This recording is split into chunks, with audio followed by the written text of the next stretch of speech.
US Bangladesh একটা business ফোরামের সভা হচ্ছিল। সেখানে আমাদের সম্মানিত, সকলের সম্মানিত, বিশ্বের সম্মানিত প্রফেসর ইউনূস যখন কথা বলছিলেন, আমার বারবার করে মনে হচ্ছিল যে আমি এই দেশের স্বাধীনতার ঘোষক শহীদ প্রেসিডেন্ট জিয়া রহমানের কথা, যে স্বপ্ন দেখতে হবে। প্রফেসর ইউনূস যে স্বপ্ন দেখেছেন, যে দেখছেন, এই স্বপ্নগুলোকে আমাদের সামনে এগিয়ে নিয়ে যেতে হবে। আমাকে সবচেয়ে বিপদে পরিচয় করে দেওয়া হলেও আমি নিজে কিন্তু এখনো আক্তারদের সঙ্গে মনে করি। আজীবন লড়াই সংগ্রামের মধ্য দিয়ে বড় হয়েছে এবং এখন লড়াই করে চলেছি। আমরা বিশ্বাস করি বাংলাদেশের মানুষ সংগ্রাম, লড়াই এটাতে মজ্জাগত। যে কোনো বিপদে, যে কোনো দুঃসময়ে সবাই এক হয়ে লড়াই করতে জানে, তার প্রমাণ জুলাই দিয়েছে। গত পরশু ইউএস বাংলাদেশ একটা বিজনেস ফোরামের সভা হচ্ছিল। সেখানে আমাদের সম্মানিত, সকলের সম্মানিত, বিশ্বের সম্মানিত প্রফেসর ইউনূস যখন কথা বলছিলেন, আমার বারবার করে মনে হচ্ছিল যে আমি এই দেশের স্বাধীনতার ঘোষক শহীদ প্রেসিডেন্ট জিয়া রহমানের কথা, স্বপ্ন যে বাংলাদেশকে একটা গণতান্ত্রিক, একটা সমৃদ্ধ এবং দুর্নীতিমুক্ত একটি বাংলাদেশে পরিণত করবেন। তার সমস্ত কথাগুলো সেই সভায় প্রফেসর ইউনূসের কথা থেকে বেরিয়ে আসছিল। আমি আরো বাংলাদেশের মানুষ কিন্তু প্রতিবার লড়াই করেছে, সংগ্রাম করেছে। যেদিন থেকে একটা দুঃসহ, একটা দানবীয় একটি শাসক গোষ্ঠী বাংলাদেশে চেপে বসেছে, সেদিন থেকেই বাংলাদেশের মানুষ লড়াই শুরু করেছে। আমি পার্টিকুলার কোনো পলিটিক্যাল পার্টিকে কথা বলতে চাই না, প্রায় প্রতিটি মানুষের বিরুদ্ধে সংগ্রাম করেছে। যেমন করেছে আপনার সেই তেঁতুলিয়ার গ্রামের মানুষ, ঠিক আপনারা এইখানে এই প্রবাস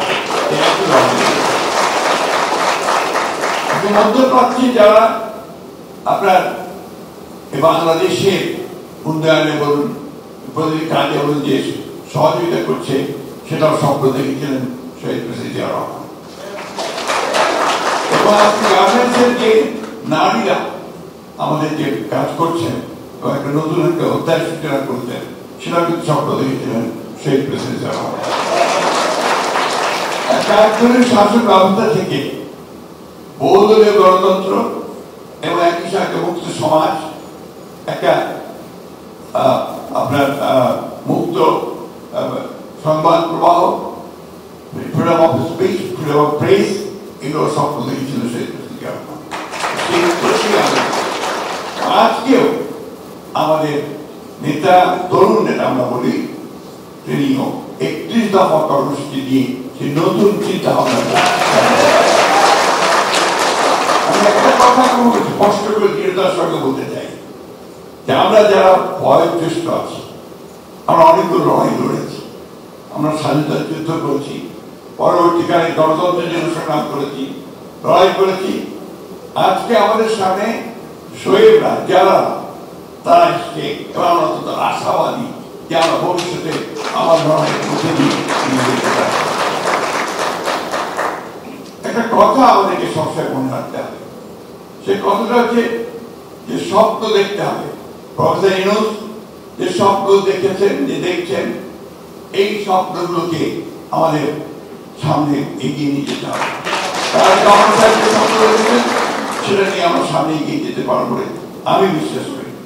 আমাদের যেটা দরকার, সবচেয়ে বেশি যেটা দরকার, যেটা পলিটিক্যাল কমিটমেন্ট, আমাদের মধ্যে সেই আস্থা দৃঢ়তা থাকতে হবে।